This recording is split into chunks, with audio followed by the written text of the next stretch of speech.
Hi everyone, my name is Paul Daniel Rafferty. I'm co-editor of the Bangor Literary Journal, and Amy and I would like to welcome you to the launch of issue 14. In this edition we have featured artist Sam Finnegan, featured poet Linda Tavakoli, and our international feature is on writer Catherine Graham. You will also hear readings from a selection of our contributors. And I'd also like to add that the 40 words competition is now open for submissions. We sincerely hope the next time we're doing this, we're all together in the one place, and we hope you're all well. So let's get started.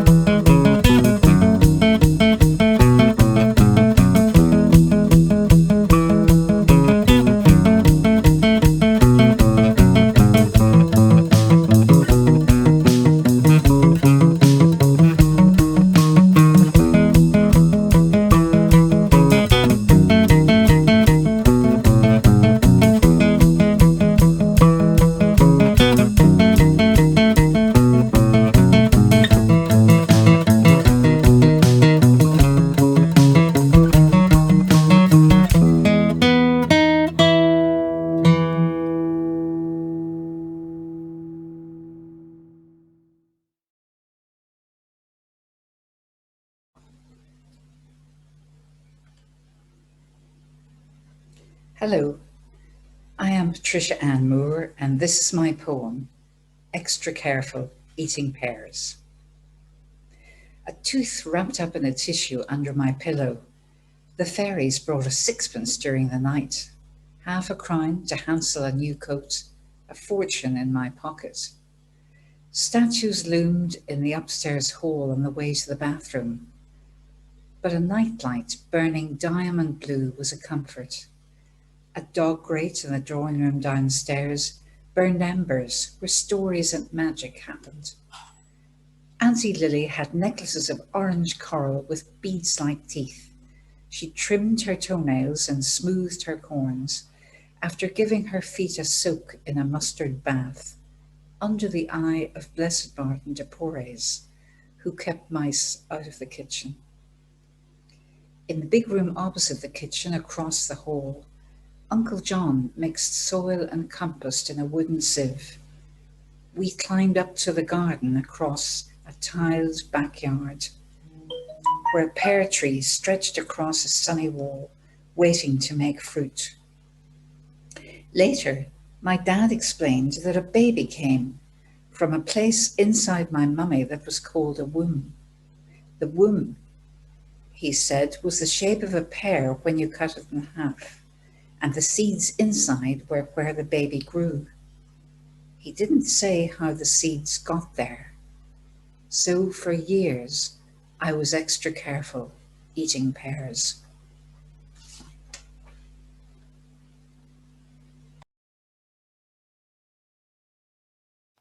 Spring on Tory, celebrating James Dixon.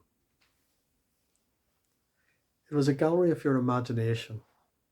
Each painting suggested a wet, wild, wind-swept Atlantic landscape, the foam seeming to pour off each page. They were simple distillations of maritime disasters and island life, and yet they defied any simplistic notion of the romantic or the primitive. You'd once said there was nothing romantic about boats fighting with crashing waves and winds. You knew the reality. Rock rugged, rooted in the oil, there were earth browns, pungent greens, deep sea blues, and froth foam whites, conjuring up a precarious and precious island belonging. Something for an old man to do, you said. Your best years apparently behind you. What naive nonsense that turned out to be. You said, seeing the artist paint, I could do better. You weren't over the hill yet. The legend took over, of course, with tales of donkey-haired brushes and lengthy titles penciled for posterity into the corner of each painting. I was pulled back from the Tory Island sea spray and the wind and rain hitting my face by the yawning gallery attendant. Closing time. I left with a taste of salt water on my tongue. A winter on Tory was your creative spring.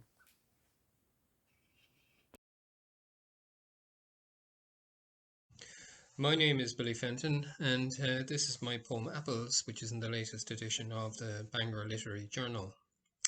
Apples.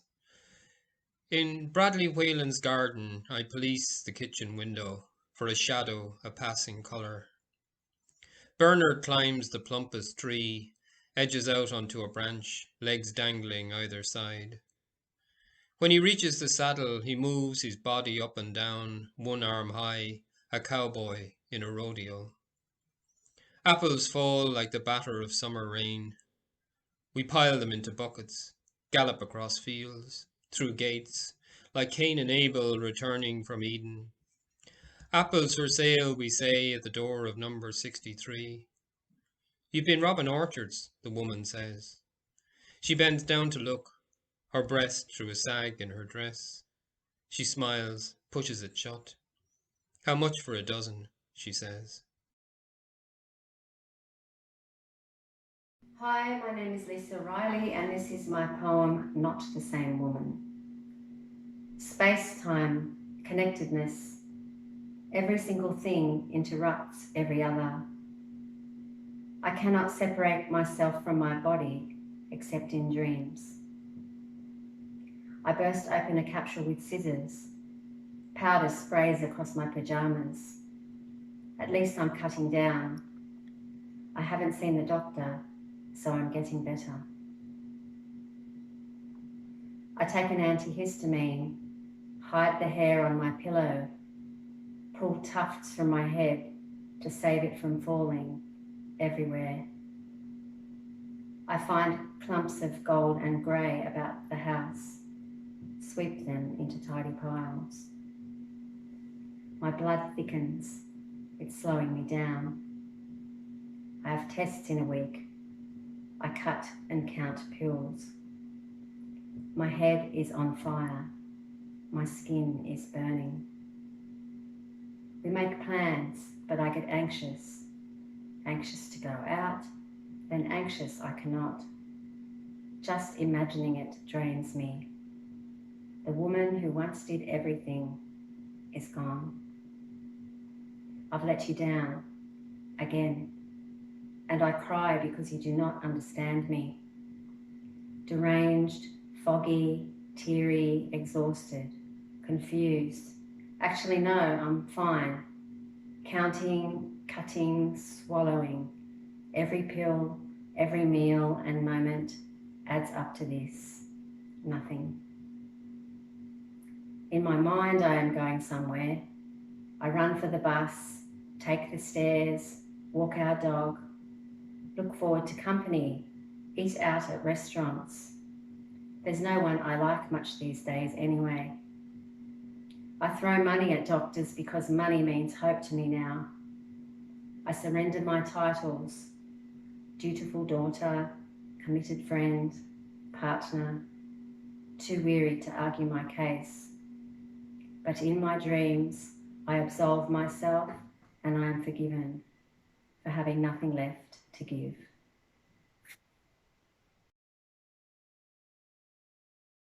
Big Brother.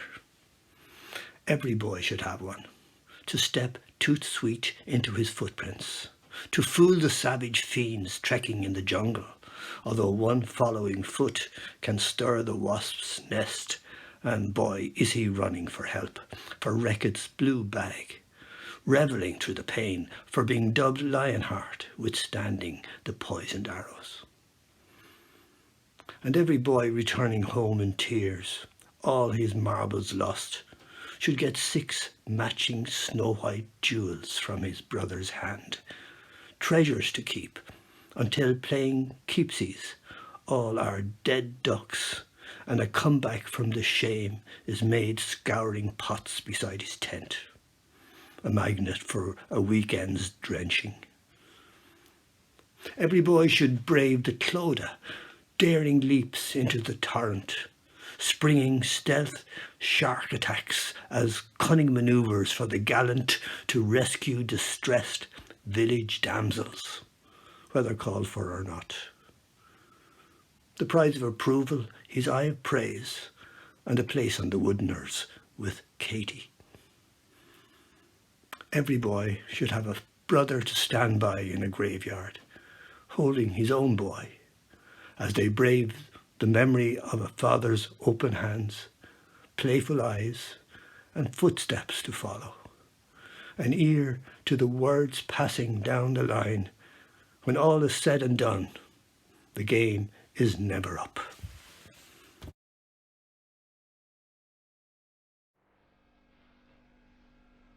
Career day.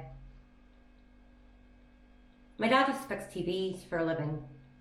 He worked off the Crumlin Road down some backshack, ramshackle place that was made only for men. Even with parts so tiny you thought they were dollhouse toys, princess capacitors and fairy ICs. I made myths in that room, fuse lit fairy tales, and my dad, the giant who fixed the village. In the evenings when he drove us home, the door would already be knocking. He'd head out to neighbours missing Cilla Black or Jeremy Beadle, come home late, still carrying his heavy steel case, the one I could never quite lift, and sit down to his own old television. The TVs got cheaper to make and harder to repair. That was the sign of it. And the case was going dumb by the edges. How do you break steel? He retrained, worked on bigger engines on factory floors that didn't build dollhouses.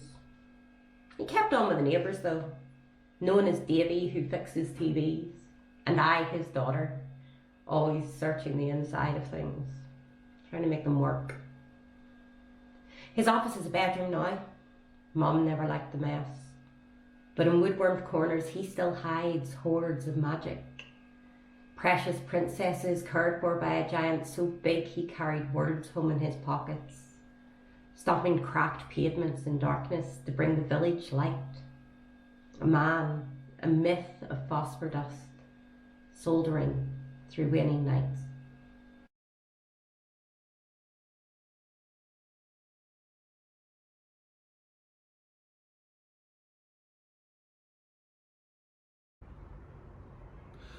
This is Matt Honer. I'm reading Poem for the Dead at Tuam, beginning and ending with a line from U2's 11 o'clock TikTok. I hear the children crying from Tuam's soil, finger bones clutching earth where a breast should be, mud filling mouths instead of milk, gnarled roots weaving through rib cages to silence the harp strings of their breath. I hear them cracking under the weight of shame leveled by an angry God made of men, most unkind. The grief in a mother's voice, the faint echo of their name, soaking into silt where an ear should be to hear it. And what of the ones unblessed, gone before sacrament, limbo bound to an eternal nowhere, stolen sons and daughters of no God, lost in the bureaucracy of heaven, unwritten in the ledgers of the saved, in the silence of time? What now but to see their faces, fathers spinning off into space, mothers' womb scars bearing witness like ancient stories written in ochre deep on the walls of dark places and kept safe? What now but to take up the chorus of the dead, wandering on the salt wind, floating over the windowsills of the living, singing, soft as wings, take me home.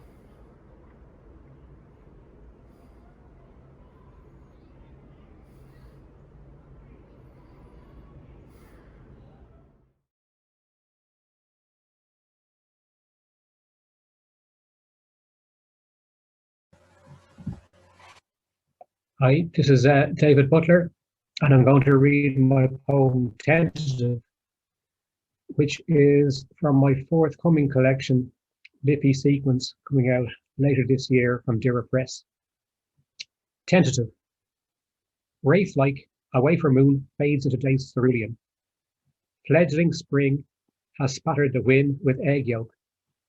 Earth is unfurling, tasting with crocus and tete-a-tete the prophetic air. Like sacramental water, sunlight lightly sprinkles the crown of the infant year, while convalescent March, befuddled, shuffles about in slippers. Thank you very much.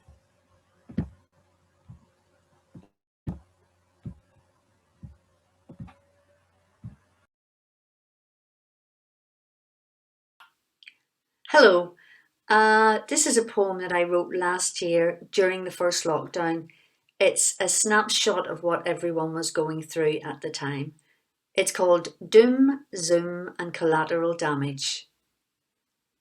Dan wants a shout out for his lovely wife Sophie. She needs all the support she can get. They call her an ICU angel. He calls her his sweetheart. I cross my fingers for the lovely Sophie. Cherie is having a girls' night in. Virtual, of course. She should be off clubbing in Ibiza. Instead it's FaceTime, Prosecco and a screen full of pixelated pals. I Zoom. Dan is having a boys' night in. Virtual, of course. He's putting on a brave face. Drinking beer, eating pizza and making do with vintage footy. I binge in a box set. Ben and Stuart have just finished making their wildlife pond, planting hellebores and doing household chores.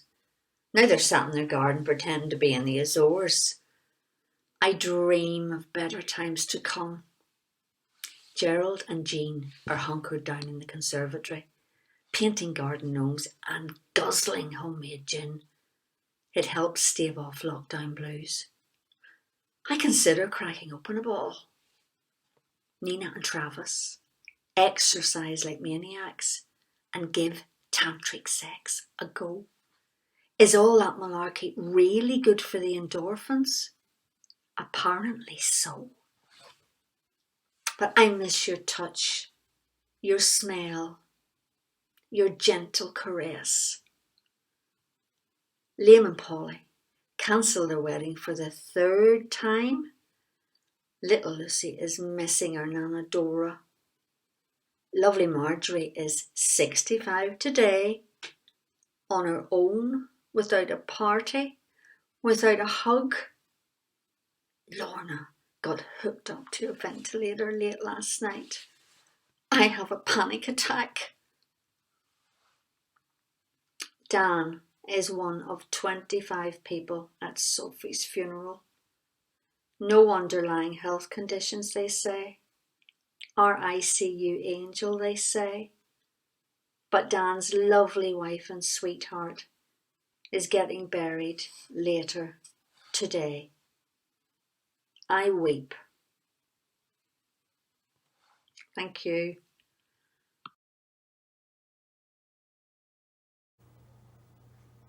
Hi everyone, my name's Catherine Graham and I'm honored to be part of the Bangor Literary Journal. Thank you Amy Rafferty for inviting me, and I'm just going to share a little bit of this book that was just hot off the presses, Ether, an Out-of-Body Lyric.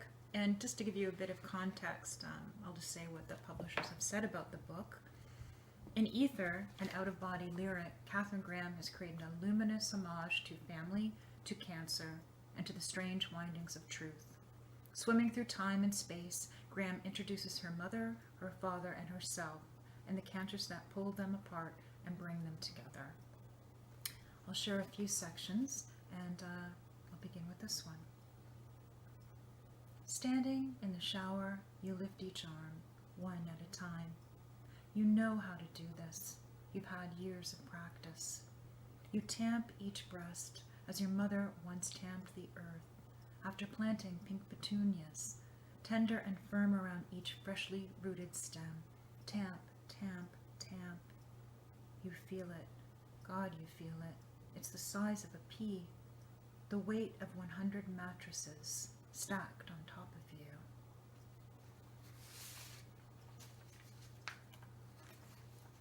Mom, you taught me to be quiet, to hold silence like a gift, to listen before speaking my thoughts.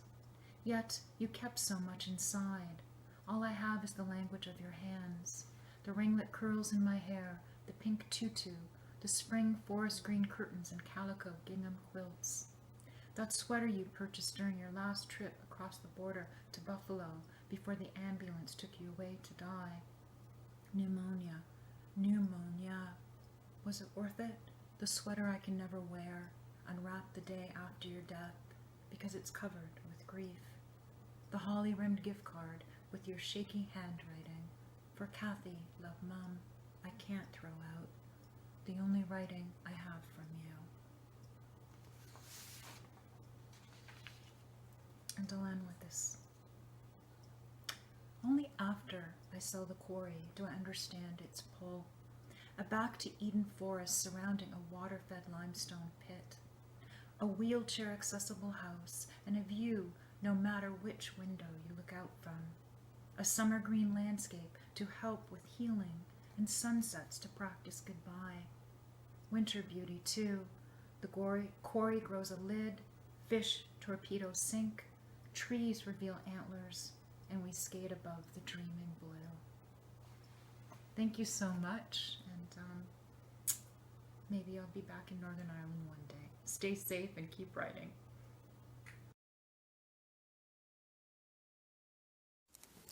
Good evening, ladies and gentlemen, and thanks for listening. And thanks to editor Amy Rafferty for organising this online launch, and to young Paul Rafferty. This is one I recorded earlier for anyone who remembers Blue Peter.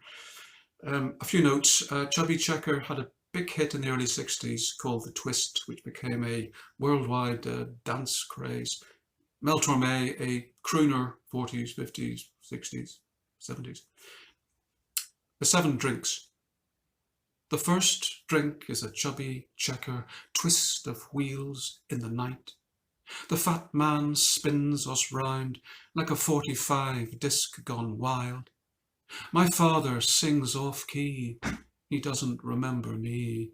In the back, clinging tight, mother and child pray to see the light. There's a burp like thunder.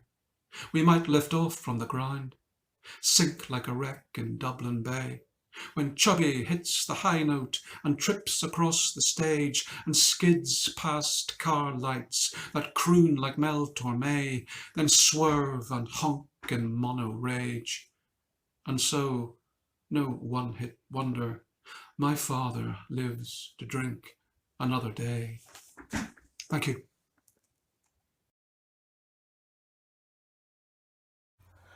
Going home. It was an Indian summer.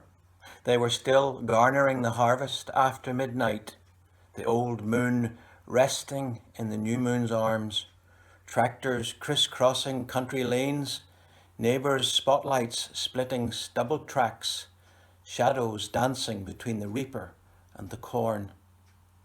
The doctors told me he'd be gone by Thursday. They didn't know him, for he wanted to watch one more game. What to do in between, but wait. Injury time, he called it. After the kick and the chase, paused there on the 5-metre line between quick breath and the dust. I think we have the beating of them, he whispered hoarsely. You'll be there? I nodded. He smiled back. Later, we sang our anthems along the terraces, and later still, with harvest home, he called time. On Fridays, Tilly leaves Daniel at chemo and drives to the shore. Windows down, salty air washes the stale cigarette smell of their decades-old sedan. She steps up onto a bench, searching a few extra inches of horizon for that spot where the sea meets the sky, the precise blue-green she always loved in his fathomless eyes. She can't leave until she finds it. Then even when she's late to pick him up from the hospital, even when his cheeks are the color of foam crusting on the waves, even when his eyes are at low tide and his lips look too dry to kiss, she has what she needs to make it through another week.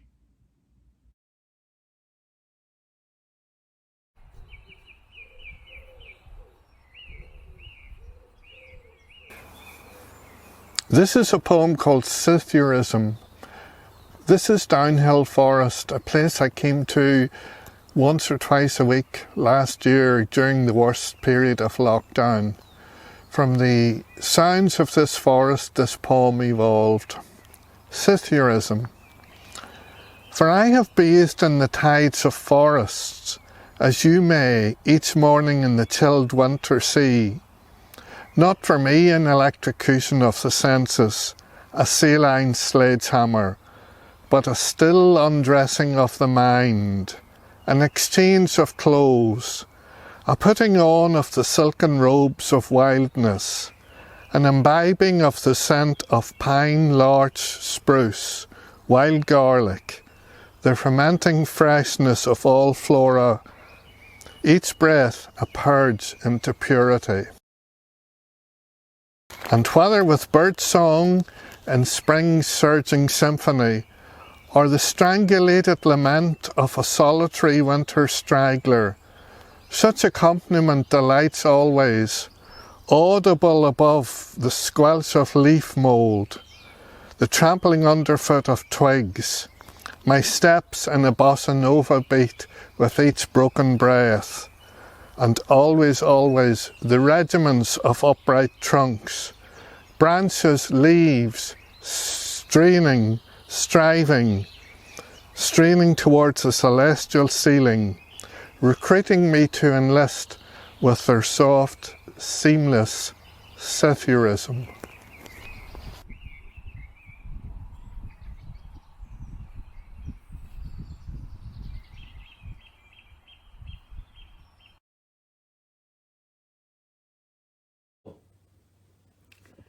Hello, I'm Breach McGinley, and this is my piece, Nighttime in the Garden. There he is, my human, with his strobing flashlight and long-snouted camera, clicking like an angry hen. Tonsured stripe of grey hair. Maybe we're brothers? Quick, it's a badger, he shouts. More humans gather, gawk. My human is aggravating, but his garden is magnificent. Utterly unkempt, luxuriant moss harbours leather jackets, grubs, worms, easy pickings. Only problem is him, always prowling, blinding me with his light. Wow, glorious creature. So tiresome. Don't they know the nights are short? They're not foraging for their lives, their cubs' lives. Now my human comes close, too close. My fur bristles against the hedge. His dank, warm breath on the night air smells fusty, like my set. Hope my cubs are safe. The fox is prowling, must hurry. My human trails a yellow hose. Why? It spits, splutters, and a sudden torrent of pinprick missiles assaults my nose, my eyes. Humans laugh. I roll, slip-sliding under the hedge, flip-flopping on the surging stream, grappling for life, for my cubs' lives. Never realised water was my enemy. Is anywhere safe? Thing is, the garden is vast, and my human doesn't use it, doesn't care for it, doesn't eat grubs or worms. No, he's not my brother.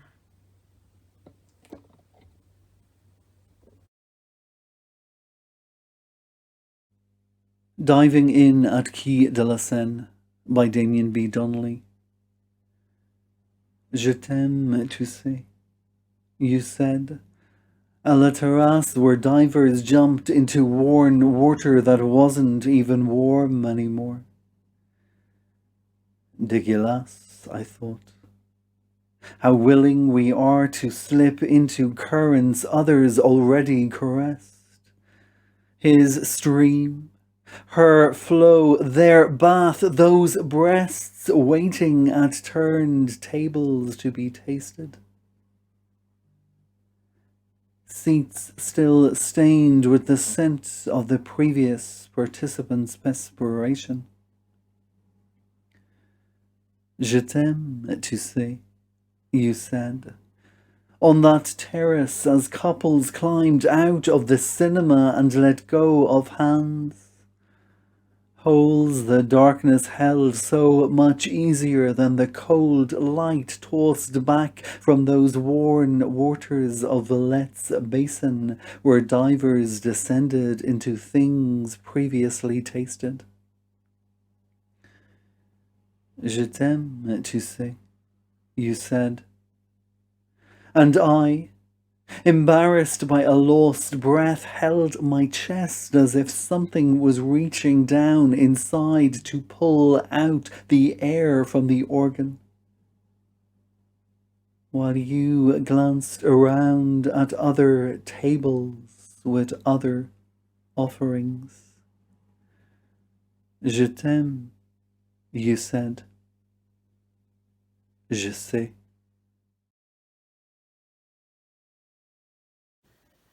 Hi, I'd like to thank Amy and Paul for inviting me to be their featured poet on this issue of the Bangor Literary Journal. It's a real pleasure and an added bonus that it just happens to be my birthday, so it's a nice thing to have to finish my birthday day with, to be able to read a couple of poems for you. My debut poetry collection, The Boiling Point for Jam, was published by Arlen House in November 2020, so obviously there was no big launch or anything, so hopefully when normality resumes sometime this year I'll be able to get a launch in Belfast, and some of you hopefully will be able to join me then. So I'd like to read 3 poems for you tonight, and they're quite diverse.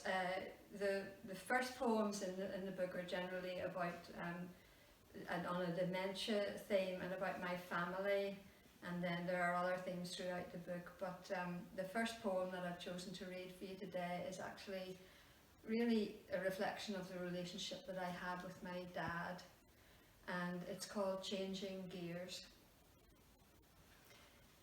Me between the cradle of his knees, a chew of steering wheel on puppy fat, eyes round as sixpences from the dare of a wide-eyed lane, my hand parcelled in the plump pads of his own big hand, churning up the gears. A decade later, when he taught me properly to drive, that passenger seat roar of his to brake, an impatience of ageing, the superiority of youth, the vow to my mother to never get inside a car with that man ever again. There were things I never fully understood. His sudden coming home too early in the day, words, work keys tossed, their uses temporarily obsolete, the threat of being burnt out or leave, still thundering behind the surrender in his eyes. Staff cars spared only because he'd done as he was told. Then the serious stuff of family business, steered from the office of a bruised oak desk, the writing of cheques for our education, be frugal, be kind, be fair, and that thing he knew most how to give away, chiselled from his own unspoken past, the sense of what was right and what was wrong. Later, a slow shrinkage of the father we knew, hurrying slowly, his neck curved as though he'd spent a lifetime ducking under doors. And the final humiliation, you must not drive, filching his freedom and swallowing up the grim shadow of the road that lay ahead. But there he is, with the wind salting his cheeks, an elbow slack on an open window ledge, spills of sunshine kaleidoscoping the windscreen. Now he has all the time in a very long time, freewheeling the highway and raking up the gears, finding that endings can sometimes be beginnings in disguise. The second poem I'd like to read touches on the subject of refugees, which is a subject that sadly, with everything else going on in the world, seems to have been slightly forgotten about recently. But it's still important, it's still going on, and this is a short poem that I wrote, really prompted by a piece of news footage on the television that you may remember. I think the poem is self-explanatory, and it's called Chimney Song, in memory of Oscar and Valeria Ramirez. From the throat of the chimney, a song, smoke trilled in a hoarse, open mouth, a blackbird offering his end-of-day story to earth and sky, while here in my sitting room, the world shifts. On television, a father and child, his t-shirt backpacking her small frame, suddenly a weight of stones in the current. Catch of the day. I muzzle the sound, drown a flow of blame mouthed from the screen, and in my sitting room catch a blackbird song, swallowing up the space between here and the Rio Grande.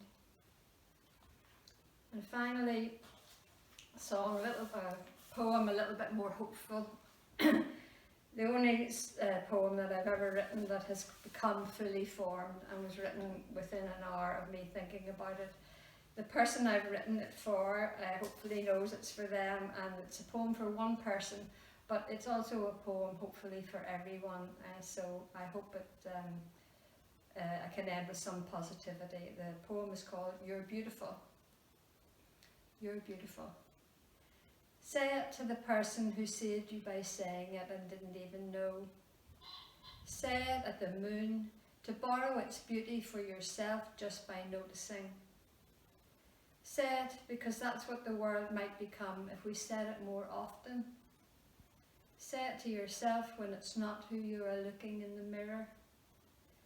Say it even if the one you say it to wounds with their indifference. Say it out loud, like a poem learned in school. It will live in you afterwards.